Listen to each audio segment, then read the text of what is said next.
Hello friends, Radiant Academy welcomes you all. Today we are going to start new chapter from your statistics textbook. Name is linear correlation.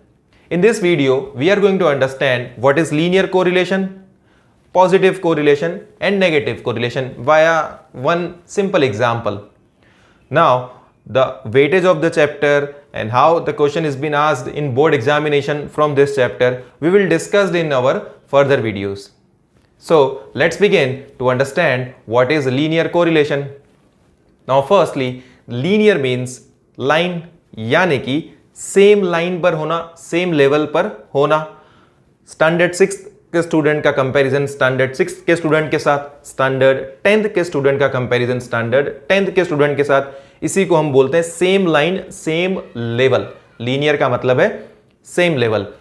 Correlation का मतलब होता है कोई भी दो variable या कोई भी दो चीज के बीच में रिश्ता जो होता है उसी को बोलते हैं कोरिलेशन. अब वो रिश्ता कितना मजबूत है उसको हम बोलेंगे पॉजिटिव कोरिलेशन, और अगर वो रिश्ता कमजोर है तो उसको हम बोलेंगे नेगेटिव कोरिलेशन. चलिए अब अंडरस्टैंड करते हैं एग्जाम्पल के थ्रू कि मैं आपको क्या बताना चाह रहा हूं. एक स्टूडेंट है ए, जिसने स्टैटिस्टिक्स के लिए रेडिएंट एकेडमी से अपनी क्लास लगाई हुई है. अब बी, जो कि उसका बेस्ट फ्रेंड है, उसने भी यही चीज ए को देखते हुए रेडिएंट एकेडमी से ही उसने भी स्टैटिस्टिक्स की क्लास रेडिएंट एकेडमी से लगा ली है. तो जो ए ने किया वही बी ने किया, तो इसको बोलते हैं पॉजिटिव कोरिलेशन. इसको बोलते हैं पॉजिटिव कोरिलेशन. अब यही एग्जांपल को मैं थोड़ा सा एक लेवल आगे लेकर जा रहा हूं. से फॉर एग्जांपल कि जो बी नाम का स्टूडेंट है वो ऑलरेडी मेरी क्लास में प्रेजेंट है और अब ए ने एडमिशन लिया है. अब जब ए ने मेरी क्लास में एडमिशन लिया है तो ए ने देखा बी को, जो कि उसका जानी दुश्मन है, दोनों के बीच में जरा सी भी नहीं बनती है. तो अब क्या होगा कि जैसे ए ने एडमिशन लिया अब बी क्लास से बाहर चला गया. इसका मतलब ए के आने से बी बाहर चला गया, यानी ये दोनों का बीच का रिश्ता कमजोर है, यानी दोनों का नेगेटिव कोरिलेशन है.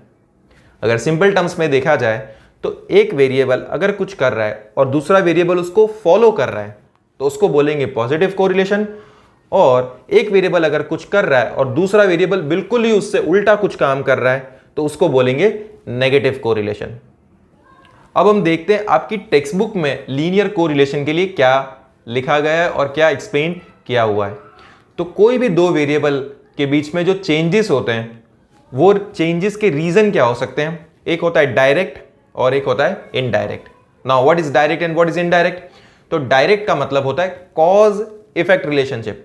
कॉज इफेक्ट रिलेशनशिप यानी कि अगर आप अच्छे तरीके से वीडियो को फॉलो कर रहे हैं, अच्छे तरीके से पढ़ाई कर रहे हैं, जो भी यहां से मैं आपको गाइड कर रहा हूं वो सारी बातों को आप फॉलो कर रहे हैं, तो उसका इफेक्ट क्या होगा कि आपके स्टैटिस्टिक्स में 100 आउट ऑफ 100 मार्क्स आएंगे. तो इसको क्या बोलते हैं, कॉज इफेक्ट. कॉज यानी आपने मेहनत की और इफेक्ट यानी उसका आपको अच्छा रिजल्ट मिला, उसको बोलेंगे कॉज इफेक्ट रिलेशनशिप. इसका एक और एग्जांपल मैं आपको लेना चाहूंगा कि बारिश जो होती है, रेनफॉल, अगर रेनफॉल जितना ज्यादा अच्छी होगी उतना ज्यादा अच्छा राइस का प्रोडक्शन होता है. तो रेनफॉल एक कॉज है और उसकी इफेक्ट है राइस का अच्छा प्रोडक्शन. ठीक है. अब हम देखते हैं इनडायरेक्ट क्या होता है. तो इनडायरेक्ट में क्या होता है कि मॉनसून की सीजन आई. अब मॉनसून की सीजन में जनरली क्या होता है, sale of raincoat and sale of rain shoes increase हो जाता है.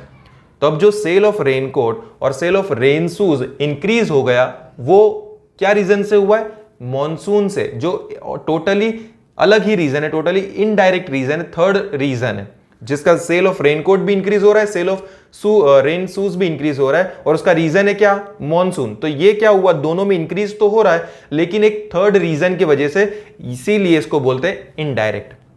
तो डायरेक्ट क्या हुआ, कॉज इफेक्ट, और इनडायरेक्ट यानी कि कोई अलग ही कोई थर्ड वेरिएबल है जिसमें कुछ चेंजेस हो रहे हैं, जो है मॉनसून अपना एग्जाम्पल में, और उसमें उसका इफेक्ट क्या हो रहा है कि जो सेल ऑफ रेनकोट है और sale of rain shoes increase हो रहा है. ठीक है. तो अब हम हमारी नेक्स्ट वीडियो में आगे चैप्टर को डिस्कस करेंगे. Till then be safe and keep learning. This is Radiant Academy signing of.